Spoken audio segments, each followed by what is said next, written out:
శతకోటి దరిద్రాలకు అనంత కోటి ఉపాయాలంటారు. ప్రస్తుతం దోచుకునేవాడికి బోలెడు దారులు. కాపాడేవాడు మాత్రం ఒక్కడే ఉంటున్నాడు. అది కాపాడలేకపోయేటటువంటి పరిస్థితిలో ఉంటున్నాడు. రియల్ ఎస్టేట్ అనేది ఒక పెద్ద దందాగా మారింది. రియల్ ఎస్టేట్ వ్యాపారులు రెరా అప్రూవ్డ్ ప్లాట్లు మాత్రం మనం తీసుకోవాలి. చాలామంది ప్లాట్లు వేసాం సార్, వెంచర్ వేసాం సార్ అని మన ఇళ్ళ దగ్గరకు వస్తున్నారు. లేకపోతే తక్కువ రేటుకేనండి, అమరావతి పక్కన 5,750 రూపాయలకే, లేకపోతే అమరావతి లోపలే 6,000 రూపాయలకే అని చెప్తే పచ్చి అబద్ధం.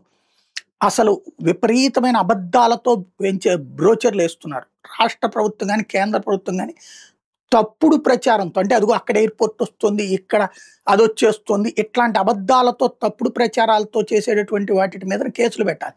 పతంజలి వాడు ఏదో అన్నాడని చెప్పేసి ఏదో తగ్గుతుంది అన్నాడు అన్న దాని మీదనే సుప్రీంకోర్టులు కేసులు పెట్టి మరి విచారణ చేస్తే ఇక్కడ రియల్ ఎస్టేట్ వాడి మోసాలకి అడ్డు అదుపు లేకుండా పోతుంది. అదిగో అక్కడ రైల్వే స్టేషన్ వస్తుంది, ఇక్కడ ఓఆర్ఆర్ వస్తుంది, ఆ పక్కన సెక్రటేరియట్ వస్తుంది అన్నట్టు తరహాలో ప్రచారాలు చేస్తున్నారు. అదే కాకుండా రెరా అప్రూవ్డ్ తీసుకోకుండా ప్లాట్లు అమ్ముతున్నటువంటి పరిస్థితి అయితే నడుస్తుంది. దాంతో ఇబ్బంది పడుతున్నది. కొన్న తర్వాత వెంచర్ లేకపోతే ప్లాట్ ఎట్టుంటుంది, మనది పక్కన మధ్యలో గ్యాప్ లేకపోతే ఏమవుతుంది, తర్వాత మనం కొట్టుకోవాలి. మన చేతిలో అంత రూపాయలు ఉండగానే ఏదో ఒకటి 4 గజాల భూమి కొనుక్కుంటే సరిపోతుంది అనుకునే వాళ్ళ యొక్క అమాయకత్వాన్ని ఆసరాగా చేసుకుని ఆడుకుంటున్నటువంటి పరిస్థితులు. జాగ్రత్తగా ఉండాల్సిన బాధ్యత ప్రజలది, బాధ్యత తీసుకోవాల్సినటువంటి అవసరం ప్రభుత్వానిది.